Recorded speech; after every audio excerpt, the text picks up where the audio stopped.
Dan kita telah live kembali. Sampai sih kocak. Ya, selamat datang di acara podcast Beli Wayan Sharing. Oke, kali ini di episode ketiga ya, kita akan berbicara tema yang menurut saya udah pingin saya bicarakan sejak awal pingin bikin podcast ini gitu. Tapi di awal-awal 2 episode kemarin mungkin pengenalan aja dulu biar saya juga terbiasa mungkin dengan ya setup sama hal-hal teknis lah intinya. Nah sekarang kita di kesempatan kali ini saya mau sharing tentang ya sedikit background juga tentang saya. Saya senang berolahraga gitu. Cuman olahraga saya nih lebih ke arah personal gitu. Jadi bukan olahraga tim seperti futsal, sepak bola, basket. Saya senang bersepeda.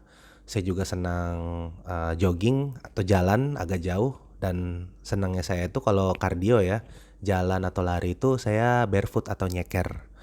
Nah, jadi terlepas dari saya senang olahraga itu, kenapa? Karena saya ini orang yang bobotnya tuh beratnya di atas 120 kilo dulu. Dulu saya tahun lalu itu beratnya 128 kilo ya. Tinggi saya 178 cm. Ya, bongsor lah pokoknya gede. Nah, jadi saya semangat dari Agustus tahun 2022 itu udah program penurunan berat badan. Nah, makanya di kesempatan kali ini saya mau sharing sih tentang tips dan ya cerita-cerita pengalaman bagaimana sih caranya kita bisa weight loss. Ini catatan ya weight loss gitu. Dan ini catatan juga buat semuanya yang mendengar lebih ke arah bias saya pribadi gitu. Jadi ini pengalaman pribadi, hanya gunakan sebagai referensi, bukan berarti saya yang paling benar. Apa yang berlaku di saya belum tentu berlaku untuk Anda dan juga kebalikannya gitu. Jadi itu notes dan juga hati-hati ketika menjalankan apa yang saya ceritakan. Konsultasikan ke yang lebih ahli dulu atau coba secara ya perlahan dikit-dikit. Jangan sampai terjadi sesuatu yang tidak diinginkan. Oke, tanpa lama-lama lagi ya, kita langsung mulai saja. Tentang weight loss atau menurunkan berat badan gitu. Saya nggak mau bahas teorinya tentang ya nutrisi atau apa nanti dulu. Tapi saya mau tekankan nih buat yang mendengarkan. Pertama, yang tak pasti nih ya. Kita tuh harus tahu core kita dulu nih, intinya nih. Tujuan kita tuh mau apa sih? Tujuannya weight loss. Karena kenapa? Pentingnya kita cari tahu keinginan kita. Karena kita tuh biar ada semangat motivasi dasarnya. Saya mau kurus karena saya kesel gendut melulu. Saya mau kurus karena saya pengen lebih sehat. Saya mau kurus karena pengen baju ini muat, misal ya. Tapi menurut saya pribadi, yang paling bagus itu adalah kesadaran bahwa kita tuh harus tanda kutip berat badan ideal atau kurus gitu tanda kutip. Itu biar kita tuh lebih sehat, agar kita lebih fit. Karena tuntutan hidup itu semakin lama semakin meningkat dan fisik juga harus prima gitu. Kalau fisik sehat, biasanya sih performa untuk profesional gitu kerja sehari-hari juga lebih bagus. Nah makanya menurut saya pribadi dan yang saya sendiri terapkan adalah saya pengen hidup lebih sehat agar fisik saya tuh bisa memumpuni cita-cita yang saya inginkan gitu. Nah lalu tadi ini dasarnya ya. Yang pertama cari tahu apa yang Anda perlu, ada why-nya tuh kenapa gitu, kenapanya ya, tujuan Anda apa. Nah yang kedua yang harus Anda siapkan di awal-awal adalah Anda itu harus siapkan dulu, catat gitu kan, pelajari diri Anda sendiri gitu. Contoh, pola makan, apa yang Anda suka, makanan atau olahraga, apa yang Anda tidak suka, ada cedera nggak badan, sama ada waktu luang juga nggak yang bisa digunakan, kapan kira-kira saya mau olahraga gitu. Jadi lebih ke arah pelajari dulu kebiasaan Anda gitu. Jangan langsung cus ya mulai, oh ini ada program nih cus langsung. Ya itu boleh-boleh aja tapi menurut saya pribadi sih ya harus dipelajari dulu, kita assess lah bahasa kerennya gitu. Kita pelajari, kita analisa dulu apa sih yang kita butuhkan gitu dan apa sih karakter diri kita gitu. Biar kita tuh lebih jelas setelah kita tahu kenapa, lalu kita tahu kan diri kita seperti apa. Jadi kita akan bisa lebih clear plan dan juga eksekusinya. Oke, itu tadi baru pembukaannya nih ya. Nah, di sini kalau kita udah tahu dua hal tersebut, saya mau bagikan 5 poin penting nih, tips dan hal-hal yang mungkin bisa membantu teman-teman ya, para pendengar semua biar lebih semangat dan sukses untuk program weight loss-nya gitu ya. Karena siapa sih yang nggak mau hidup lebih sehat gitu, dan hidup lebih sehat itu walaupun tidak harus kurus atau berbentuk badan berotot, tapi minimal berat badan itu sesuai lah. Atau mungkin kalau tidak ideal kelihatannya secara medis gitu, BMI atau gimana, kita ngerasa lebih fit. Nah itu definisi idealnya bisa beda-beda gitu. Oke, tanpa lama-lama lagi ya, core tadi intinya sudah tahu. Ada 5 tips. Saya akan summarize dulu di awal, lalu saya akan jelaskan detailnya ya. Oke, yang pertama, yang pastinya Anda akan merasa tidak nyaman gitu. Baik itu secara fisik maupun secara mental. Itu poin yang pertama ya, yang akan saya share. Yang kedua, tidak ada yang instan dalam prosesnya. Itu yang kedua. Yang ketiga, Anda yang menentukan program untuk diri Anda sendiri. Yang keempat, tahapan tersusah itu ada di tengah-tengah. Jadi apa sih tahapan-tahapannya yang mau saya sharingkan itu? Dan yang kelima, ayo lakukan, just do it. Kalau kata salah satu brand sepatu ya, just do it. Sama kata salah satu aktor yang terkenal yang dulu main robot berubah-berubah jadi mobil tuh ya. Oke, itu saja yang poin tadi 5 ya. Nah, sekarang saya mau ceritakan detailnya nih tiap-tiap ini. Oke, sudah siap semuanya ya? Masih dengerin ya? Oke, yang pertama, Anda akan merasa tidak nyaman baik secara fisik maupun secara mental. Ini yang masih berhubungan sama core sebenarnya. Suka nggak suka, perubahan itu pasti sakit, susah. Bayangin, buat saya sendiri ya, saya background lagi cerita. Dulu saya sekolah SMA tuh saya di asrama. Jadi saya tinggal di asrama bisa dibilang ya agak semi militer lah gitu, di salah satu sekolah asrama di Indonesia. Di situ saya bisa dibilang udah terbiasa lah olahraga kayak push up gitu kan, lari. Udah common lah intinya, udah bukan asing. Mulai gendut lagi itu waktu pas selesai kuliah, mulai kerja, apalagi baru-baru merit waktu itu ya. Umur saya 26 tahun baru merit, baru mulai puncak-puncaknya subur ya, benar-benar wah makmur ya. 28 tahun, jadi 2 tahun saya ada ngebulking ngegedein badan kalau kata orang fitness ya. Itu dari 105 kilo jadi 128 dulu. Wah, mantep ya pokoknya. Nah, bayangin nih, waktu yang lama tadi yang dipakai buat bulking, buat ngegedein badan, tiba-tiba berubah saat itu juga. Nah, susah gitu. Tapi gimana caranya kan? Oke. Nah, poin yang pertama ini ada lagi nih subpoinnya. Anda akan merasa tak nyaman secara fisik maupun secara mental. Jadi yang harus Anda siapkan adalah fisik dan mental. Yang pertama, apa tuh cabangnya? Sakit-sakit di badan. Nah, bisa cedera, lemes, lain-lain. Wah, pokoknya nggak enak deh. Badan tuh ringkih lah di awal-awal tuh. Baru olahraga dikit, sakit. Olahraga dikit coba, sakit. Itulah yang harus dilewatin. Makanya atur tempo, atur intensitas, atur seberapa keras kita mau usaha gitu. Jadi tapi itu normal gitu, sakit-sakit di badan tuh normal. Nah, Anda harus siapkan nih ya, badan pasti sakit, gak apa-apa, wajar. Yang gak wajar adalah udah sakit-sakit gak olahraga lagi. Nah, istirahat boleh, berhenti jangan. Oke, habis itu yang kedua lagi, Anda akan melawan kecanduan Anda. Jadi itu tadi yang saya bilang ya, ini tuh fase-fase kita berubah gitu, mau berubah kita kan. Yang tadinya enak gitu, makan-makan bebas, gimana kan, makanan, pokoknya bebas deh gitu. Tahu-tahu berubah, wah tinggi kalori nih, wah dilarang nih. Waduh, harusnya ini alternatifnya nih. Susah bener. Benar-benar mengubah pola makan kita tuh susah gitu.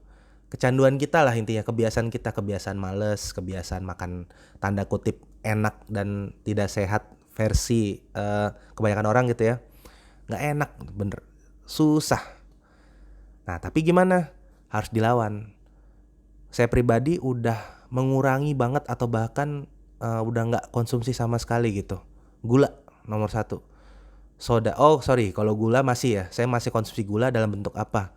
Buah-buahan, madu, sama pemanis buatan ya kayak stevia. Cuman itu nanti topik yang berbeda deh. Sekarang kita nggak bahas itu.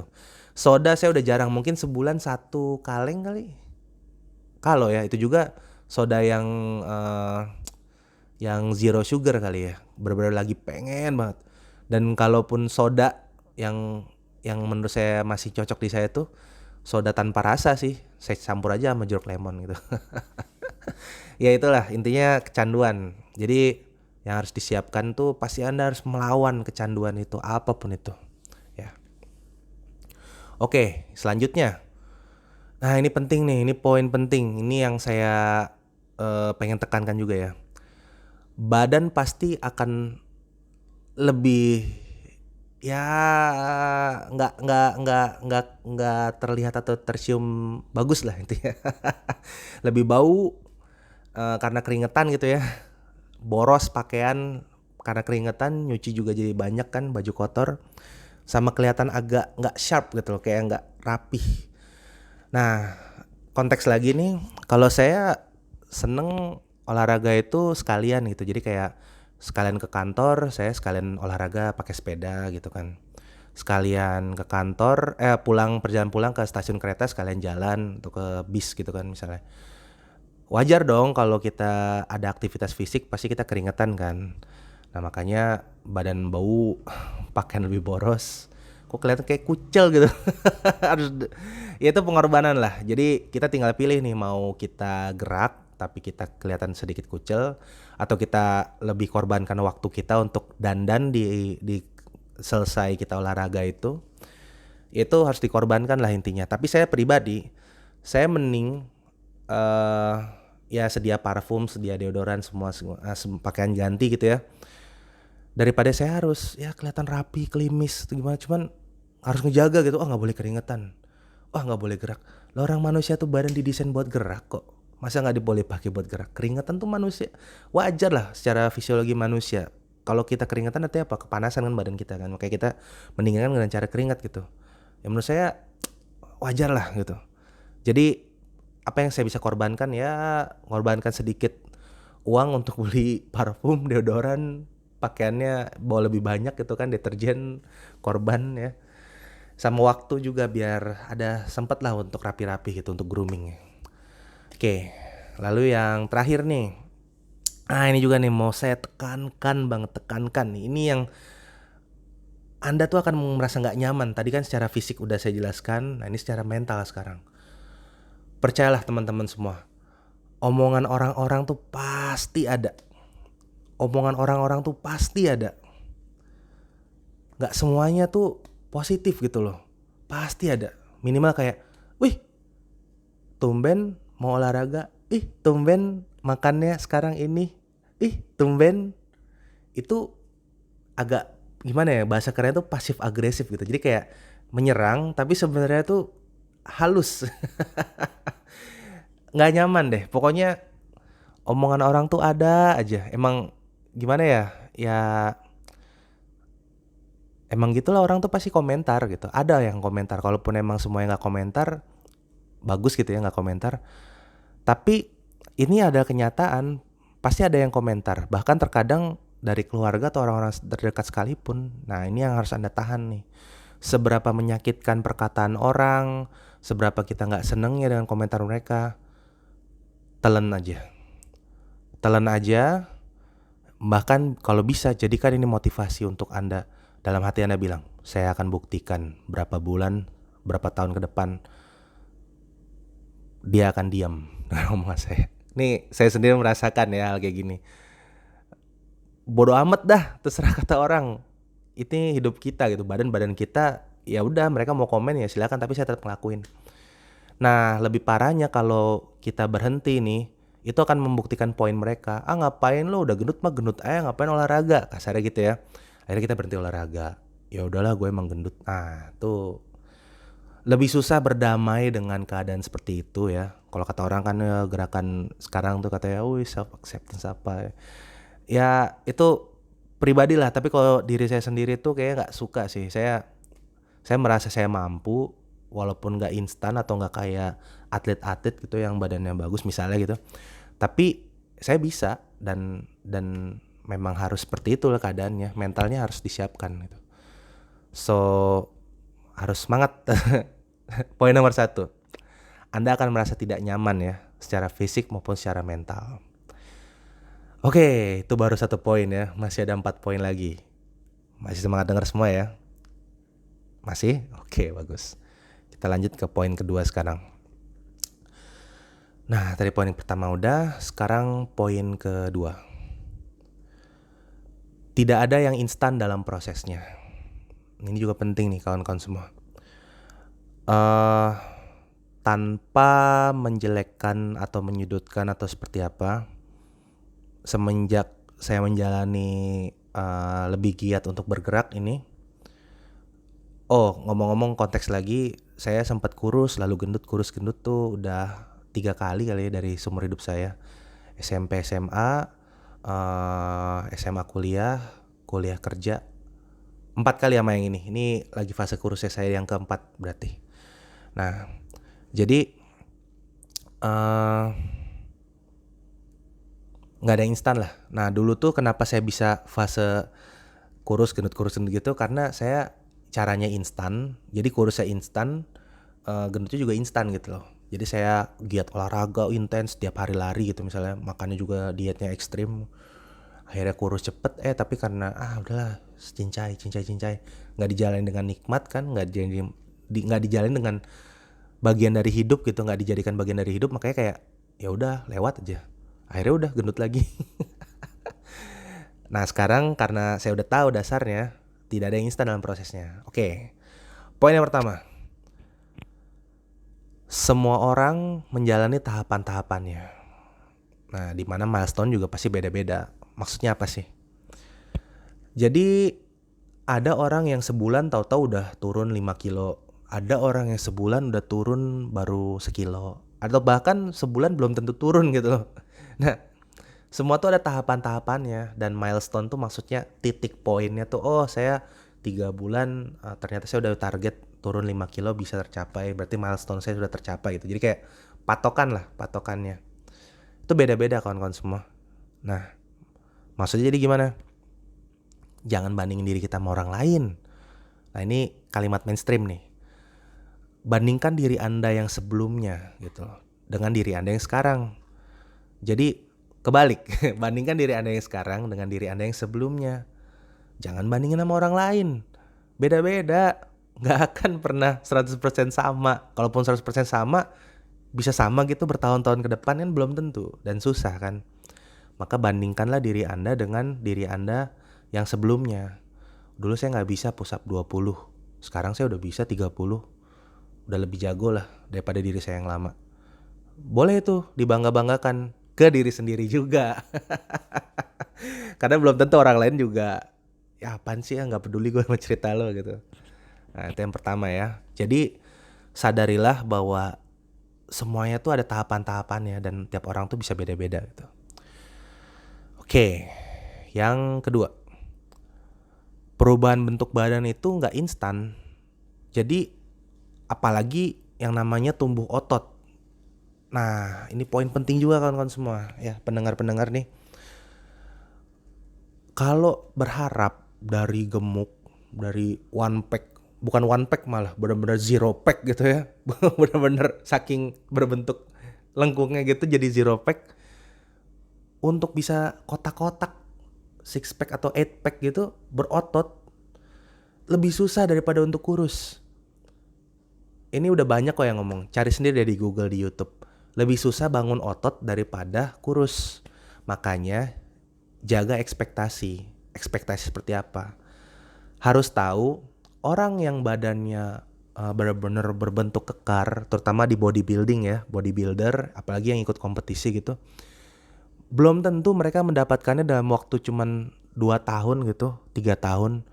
Mungkin ada lah ya, tapi kita gak akan ngebahas ke ranah itu ya. Kalau di Google atau di YouTube kan banyak tuh yang bilang PED ya, performance enhancement drugs gitu. Jadi pakai, kalau gampangnya kalau kata orang suntik steroid lah gitu.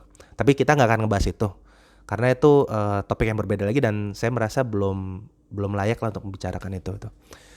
Nah, mereka tuh membangun otot mereka tuh nggak instan, nggak langsung kayak cuman 3 bulan six pack gitu. Makanya kalau dulu ya ada salah satu channel di YouTube punya luar negeri gitu, cuman kayak berapa menit six pack gitu, susah bakar lemak, aduh itu saya udah agak, bahasa keren udah cringe lah gitu.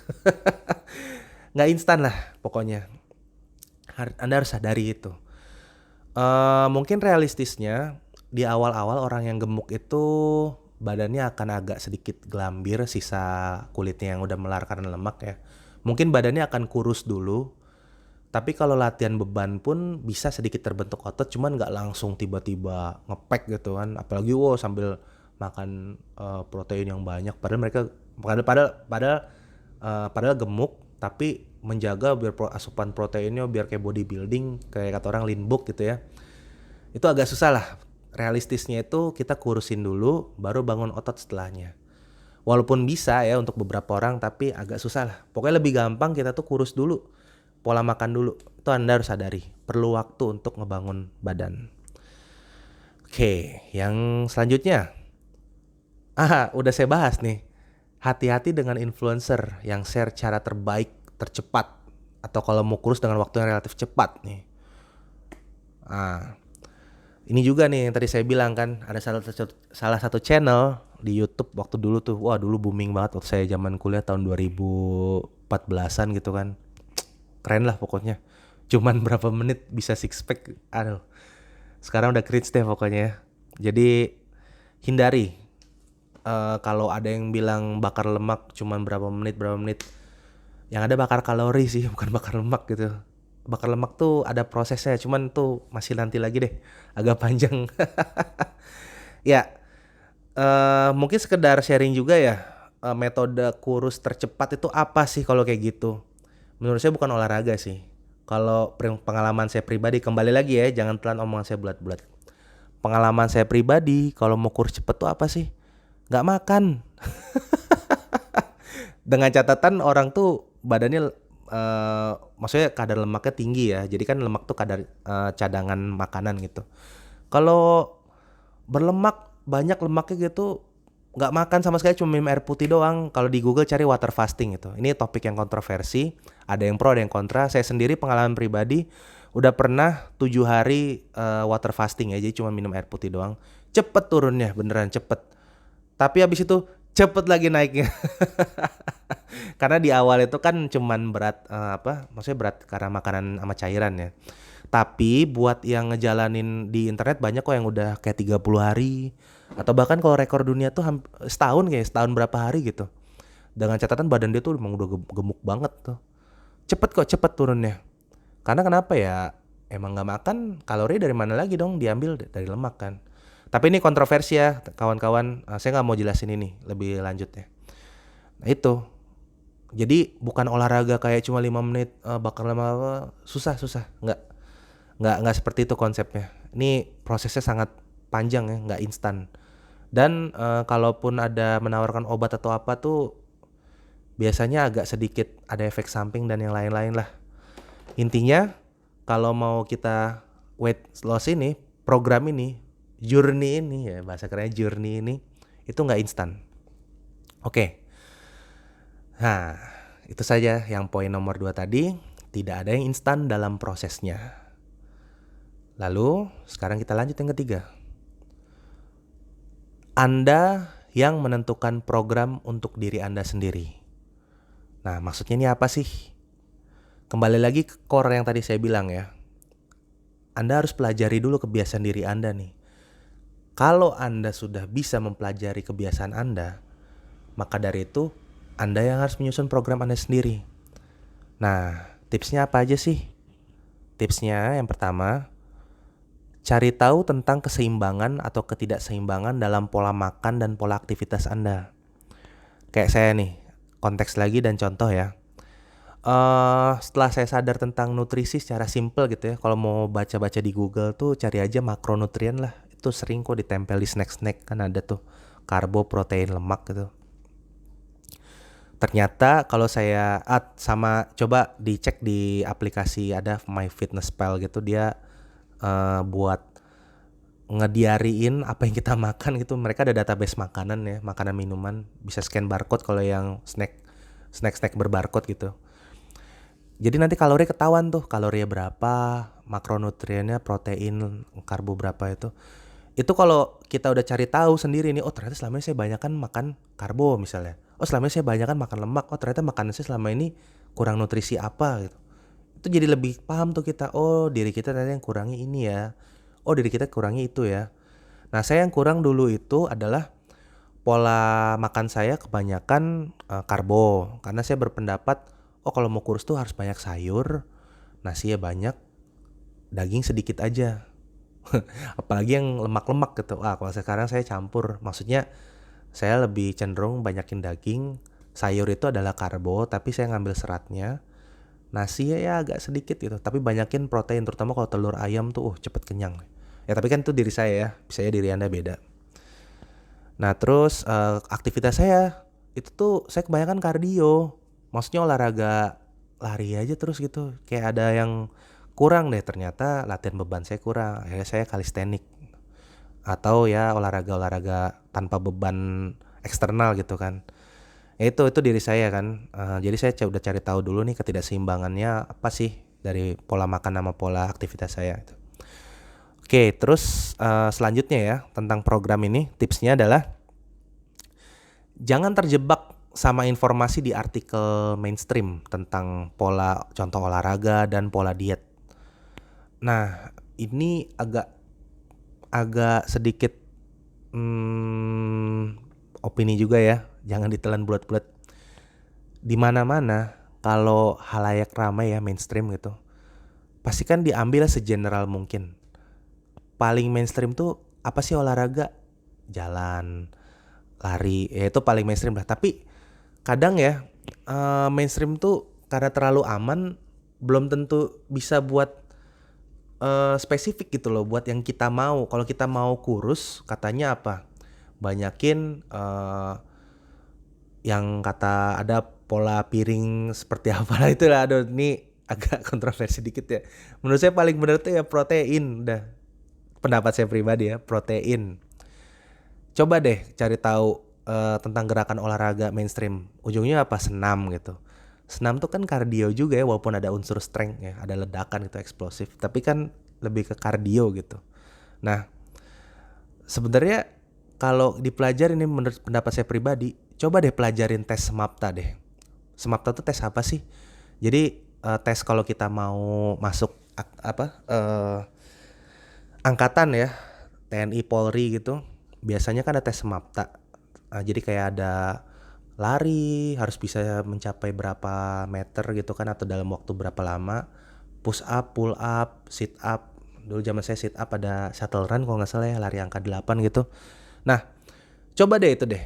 Nah, kenapa rekomendasi saya itu? Karena gini, SMAPTA itu kan artinya tes kesiapan ya menurut bahasa Sanskerta. Jadi untuk mengukur dasar fisik seseorang itu sudah siap bagi standarnya TNI Polri, harus bisa keahlian itu. Nah, itu udah paling dasar loh. Karena gini, asumsi saya kalau tentara sama polisi tuh kerjaan dasar mereka tuh apa sih? Kerja di lapangan. Kalau tentara lebih ekstrimnya berperang di medan yang nggak layak huni kayak kita di rumah gitu. Kalau tentara kan bisa di hutan, di pegunungan, di gurun pasir lah, atau di mana gitu. Harus siap fisik secara kardio dari lari, secara kekuatan narik dari pull up, dan kekuatan mendorong dari push up. Sama harus kelincahan ya dari shuttle run itu. Dan juga ketahanan inti badannya atau core untuk bawa beban berat. Nah makanya SMAPTA ini penting untuk dijadikan catatan dasar. Oh ternyata referensinya itu contoh olahraga yang paling simpel tuh dari SMAPTA ini nih. Nah lalu terus buat yang nutrisinya gimana? Tadi kan gerakan dari SMAPTA itu, nutrisi dari itu tadi yang saya bilang, Google aja makronutrien dulu deh di awal. Coba deh itu dulu dicari tahu deh bagaimana ya. Kalau udah tahu hal itu tuh pasti sedikit lebih clear. Oh, program saya kayaknya saya mau nyoba ini dulu, nyoba ini dulu. Nggak apa-apa nggak langsung saklek gitu ya, selesai gitu. Pasti dalam tengah jalan akan menyesuaikan lah intinya program itu. Tapi minimal udah tahu konteks dasar nih. Kalau tips saya pribadi, coba deh cari tahu tentang Semapta. Kayak tujuannya apa, maknanya tuh apa, gimana cara dapat 100 tuh dan tipsnya tuh seperti apa gitu. Sama nutrisi ini makro ya, nutrisi. Oke, yang selanjutnya. Ambil yang baik, buang yang tidak sesuai dengan diri Anda. Nah, maksudnya gimana? Sama dengan perkataan saya. Makanya saya selalu bilang tadi di awal-awal ya. Jadikan omongan saya ini referensi aja gitu. Jangan telan bulat-bulat. Karena kenapa? Anda yang harus mencoba sendiri. Kita lah yang harus mencoba sendiri ya. Kita yang jadi kelinci percobaan untuk diri kita sendiri gitu. Bahasa kerennya empiris lah. Berdasarkan bukti dari diri kita sendiri gitu, mencoba. Nah, makanya kalau tips saya tuh coba skala kecil. Misal, saya tuh bukan dulu sih, sekarang juga ya. Tips olahraga paling efisien itu HIIT kan, high intensity training. Nah, 7 menit workout. Itu saya coba tuh. Nah, hasilnya diri saya ternyata, wah ini mah kalau tiap hari juga kayaknya nggak seneng sih saya gitu, kayak terlalu. Makanya saya coba intensitasnya sehari aja deh coba. Nggak, bukan buat saya, mungkin dalam sebulan bisa lah 2 kali atau 3 kali, tapi nggak tiap hari juga gitu menurut saya. Jadi ambil baiknya, oh ini HIIT tuh baik, kenapa? Karena ada gerakan yang saya kurang, bisa saya dapatkan dengan HIIT. Tapi yang kurangnya adalah saya nggak nyaman, nggak seneng juga. Ya udah saya buang aja gitu, maksudnya nggak saya jadikan referensi banget, nggak saya jadikan patokan utama banget. Itu ya maksudnya ya. Jadi ambil yang baik, buang yang nggak baik gitu. Nah, tapi jangan lupa, terkadang hal basic adalah yang terbaik. Makanya tadi kembali ke Semapta. Kadang hal basic tuh yang terbaik kok ya. Karena gini, basic itu kan dasar udah bagus, ntar fondasinya bagus kan.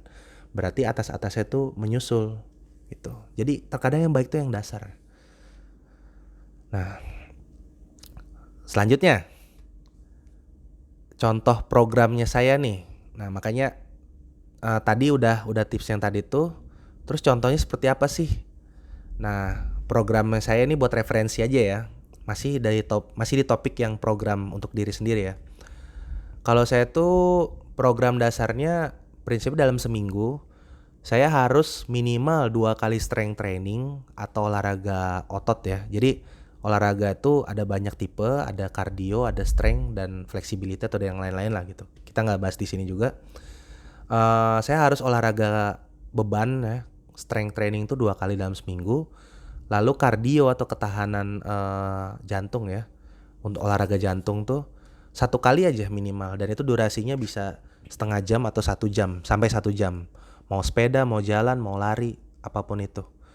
Tapi dalam prakteknya bisa aja lebih, karena saya udah put minimal, tapi nyatanya saya bisa aja strength training dalam seminggu 3 kali atau 4 kali lah. Hari keempatnya tuh agak ya ece-ece gitu misalnya. Cardio bisa 2 kali gitu. Dan bahkan bisa setiap hari gitu, karena saya pesepeda, saya sering naik sepeda gitu. Tapi realistisnya mungkin ya cardio bisa 3 kali juga sih dalam seminggu. Nah makanya itu tadi, yang penting tahu strength, tahu cardio, udah itu yang saya lakuin. Makanya paling basic banget gitu. Terus contohnya strength itu saya apa sih? Nah seperti yang tadi saya bilang, karena saya senang calisthenics, jadi saya push up gitu kan. Paling basic push up, terus lunges buat kaki, terus kayak squat juga buat kaki, sama saya seneng burpees juga gitu. Sama saya punya elastic band kan buat tarik-tariknya. Saya belum nyaman buat pull up yang banyak itu, saya masih pakai elastik. Dan juga pull up sekarang susah sih tiang pull up, jadi saya pakai elastic band gitu. Nah kalau kardio jalan, lari, nyeker ya jalan sama larinya, sama naik sepeda karena saya pesepeda juga. Oke, itu yang tadi poin nomor 3 ya, tentang program olahraganya nih, program nutrisinya gimana gitu. Jadi pelajari diri Anda, susunlah program untuk diri Anda sendiri. Jadi karena omongan saya referensi aja, jangan telan bulat-bulat. Lanjut ke poin yang keempat.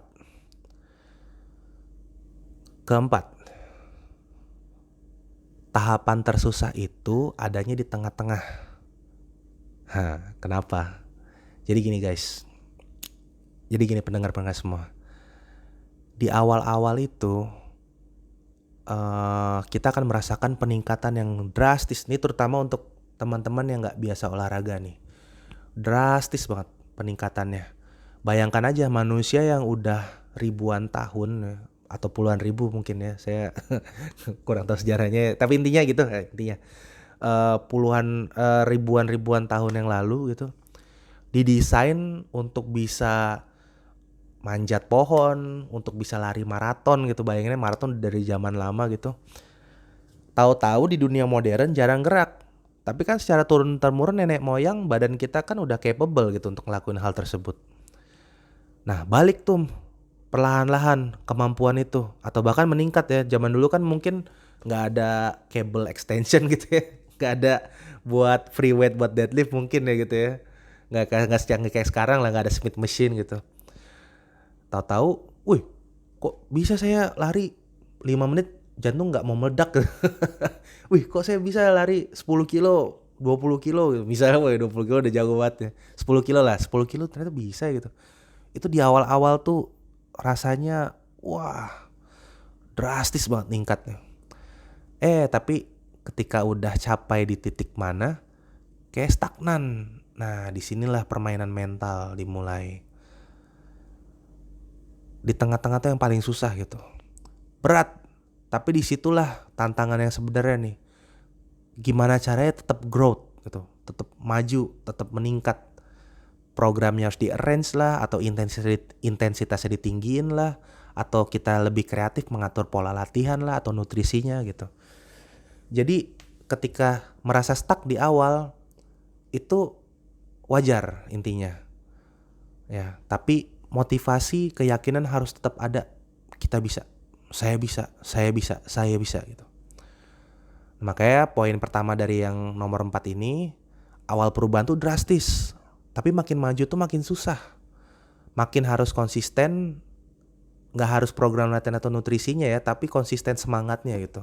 Konsisten harus tetap ngelakuin ya, konsisten disiplinnya gitu. Harus. Apapun yang terjadi, mau cedera, mau ada ya sesuatu yang membuat kita tidak bisa olahraga, nggak apa-apa gitu. Rehat dulu mungkin sebentar. Sebentarnya tuh bisa aja sebulan gitu ya. Tapi percaya nih teman-teman, percaya nih. Kalau orang yang udah biasa olahraga, rehat sebulan ya mungkin perlu waktu seminggu doang kok buat balikin lagi performa kayak awal. Atau mungkin 2 minggu lah kalau mau lebih sedikit konservatif gitu. Karena saya ngerasain pernah cedera di lutut gitu, cuman fine kok, bisa lagi saya lari dengan nyaman itu. Waktunya cuma seminggu doang. Oke, itu tadi ya. Nah, yang kedua dari poin yang keempat. Ini agak klise tapi enjoy the journey gitu. Tadi saya udah bilang ya, enjoy the journey. Ini bukan sprint, tapi ini maraton. Jadi memang itu tadi berat di awal. Bayangin aja kita lari maraton nih. Di awal-awal semangat kan, banyak orang barengan gitu. Mungkin di tengah-tengah kita ketinggalan atau kita yang duluan nih. Kok sepi ya gitu. Terus udah di tengah-tengah kan, dari 42 kilo target lari kan jaraknya. Di kilometer ke 25-an gitu kan mungkin, wah kalau saya balik lagi ke tempat itu mungkin bisa aja udah di tengah-tengah, bukan di pemukiman ceritanya gitu ya. Dari kota A ke kota B, di tengah-tengahnya itu mungkin jalanan penghubung gitu kan. Kiri kanan gak ada orang misalnya, pelari-pelari juga udah pada mencar-mencar gitu misalnya kan. Cuman 1-2 orang dari yang tadi rame orang.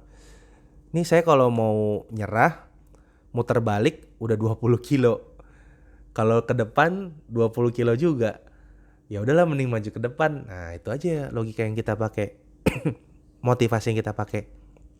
Jadi kalau kita udah di tengah-tengah tuh, jangan kita berhenti. Terus aja walaupun pelan, yang penting maju. Gitu. targetnya itu bukan menang maraton guys. Targetnya adalah kita capai tujuan kita. Mau maraton sama siapa sih? Sama orang lain. Nah kembali lagi yang tadi saya sampaikan kan. Lawanlah diri kita. Jangan bandingkan diri kita sama orang lain. Makanya tujuannya tuh mencapai, bukan menang ya. Menang oleh diri sendiri ya, bukan menang lawan orang lain. Pokoknya tujuan maratonnya tuh sampai. Udah itu dulu. Mindsetnya tanamkan hal itu ya. Jadi nomor 4 itu tadi tahapan tersusah di tengah-tengah. Ya.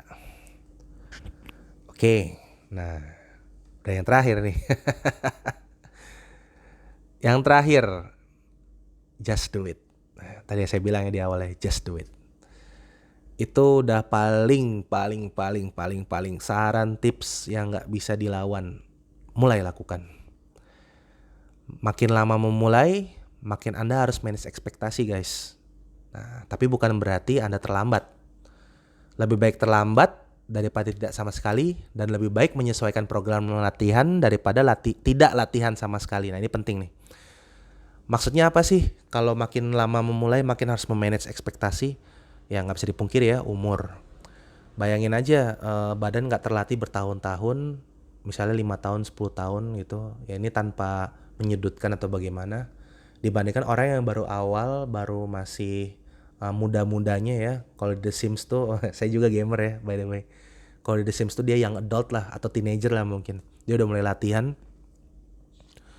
Bayangin aja gitu. Lawan orang yang baru mulai ketika dia udah bukan usia prime-nya lah gitu. Pasti kan harus di-manage ekspektasi gitu. Nah, cuman itu lebih baik daripada tidak melakukan sama sekali gitu loh. Mendingan kita menyesuaikan program latihan kita daripada kita nggak gerak sama sekali. Nah, itu masih lebih mending guys. Makanya itu tadi, mulai.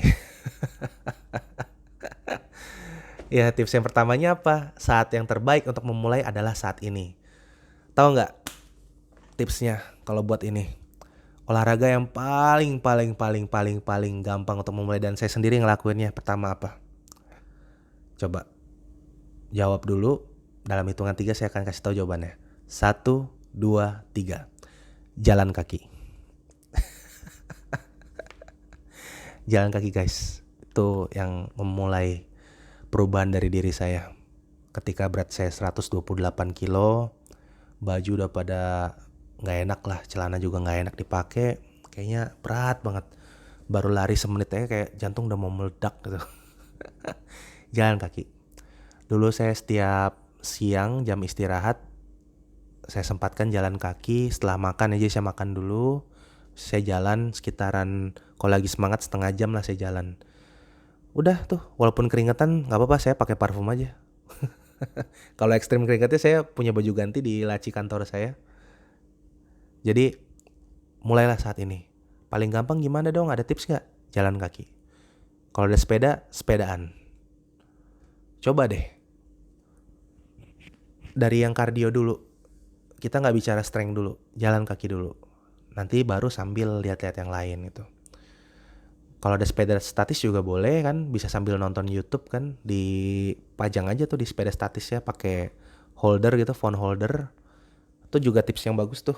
Buat olahraga pakai sepeda statis. Bisa sambil nonton film juga kan. Nonton serial gitu kan. Waktu gak kerasa tahu-tahu udah setengah jam. Kan lumayan gitu. Intinya saat yang terbaik untuk memulai adalah saat ini. Kalau Anda dengerin podcast ini malam-malam ya bukan berarti sekarang juga gitu ya. Walaupun bisa kan Anda coba push up gitu.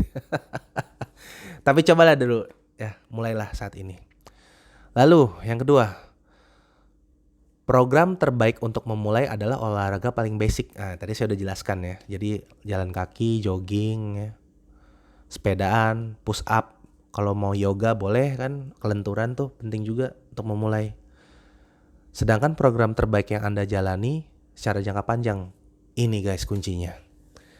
Makanya kenapa saya tidak sarankan terlalu percaya dengan apa yang mainstream, apa dengan influencer menyarankan A, B, C, D gitu. Karena kenapa? Apa yang berlaku untuk kebanyakan orang atau untuk yang disarankan influencer belum tentu sesuai untuk diri Anda. Diri Anda sendiri yang menentukan programnya gitu. Dan apa sih indikator yang sesuai untuk diri Anda? Ya, yang bisa Anda lakukan secara jangka panjang gitu. Makanya konteksnya kayak tadi saya paling seneng jalan kaki sih sebenarnya, apalagi nyeker. Kayak kaki kita tuh dibelenggu oleh sepatu gitu kan, apalagi sepatu sekarang tuh kayak makin keren makin kecil gitu kan. Makanya enak kalau nyeker gitu, jalan. Nah, saya enjoy jalan, sampai sekarang saya jalan kaki. Sampai sekarang saya sepedaan karena saya enjoy juga sepedaan. Berarti intinya olahraga yang sesuai buat saya jalan kaki dan bersepeda gitu. Gitu aja guys. Saya senang push up, saya senang calisthenics. Jadi karena itu sesuai, saya lakuin. Dan saya udah ngelakuin hal ini berkali-kali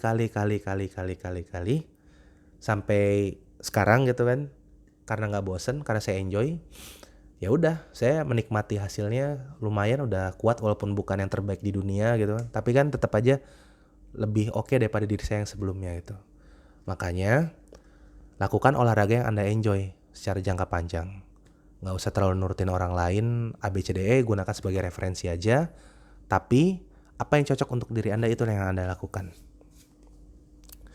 Nah, udah selesai tuh 5 poin ya.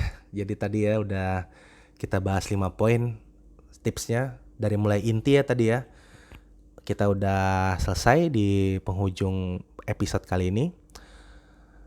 Kalau di summarize tadi, yang pertama kan cari tahu inti dasar nih. Cari tahu why-nya Anda, kenapa Anda mau menurunkan berat badan, mau kurus, weight loss. Lalu juga pelajari kebiasaan Anda. Itu pembukaannya. Lalu tipsnya ada 5 tadi.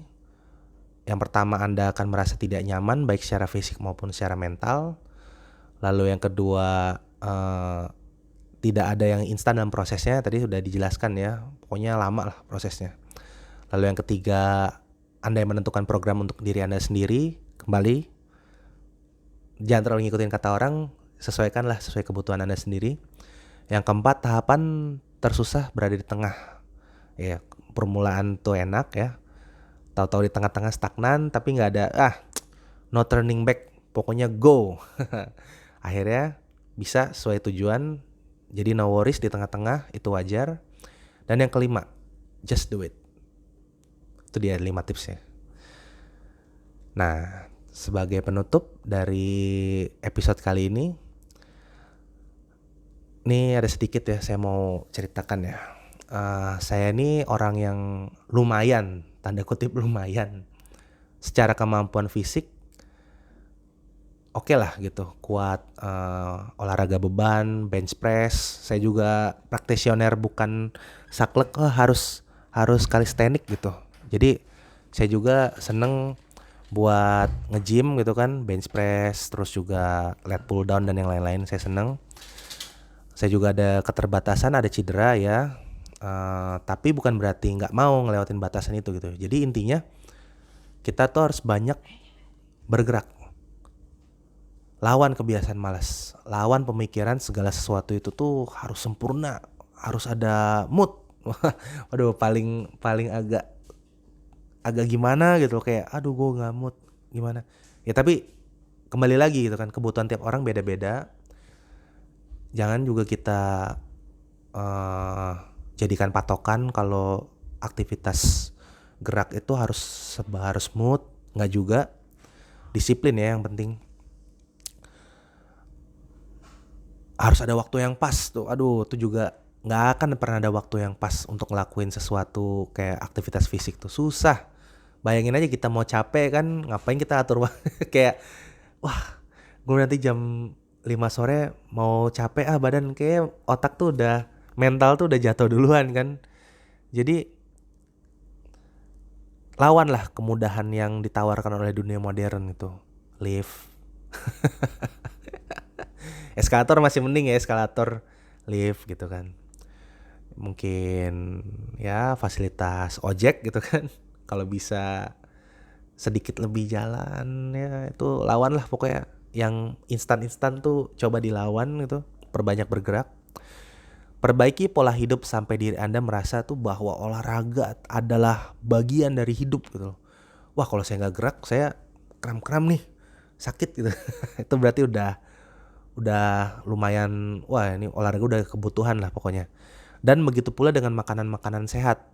Nah, nanti mungkin di episode yang berbeda yang terpisah nih saya mau bahas juga nih sedikit tentang nutrisi gitu. Yang paling dasar aja kok, nggak yang susah-susah. Sama yang olahraga juga, nanti yang saya akan bahas apa sih contoh olahraga yang paling simple. Tapi itu di episode selanjutnya ya. Di sini kita udah lumayan banyak yang kita bahas gitu. Nah, oke. Itu saja dari saya, teman-teman semua ya. Harapan saya untuk teman-teman semua, para pendengar, Bapak dan Ibu semua, adik-adik ya, supaya bisa memotivasi untuk keinginannya untuk lebih aktif kan olahraganya, supaya lebih termotivasi, supaya tercapai tujuan baiknya agar lebih sehat atau ingin tampil bagus. Silahkan dieksplor tujuannya dan semoga perjalanannya berjalan dengan lancar. Jangan takut ada hambatan. Takutlah kalau Anda tidak memulai sama sekali ya. Takutlah kalau Anda stuck gini-gini aja gitu. Oke, itu saja dari saya ya. Untuk episode kali ini, saya Wayan. Ini adalah sharing saya. Terima kasih untuk semua yang pendengar. Sampai jumpa di episode selanjutnya. Bye-bye.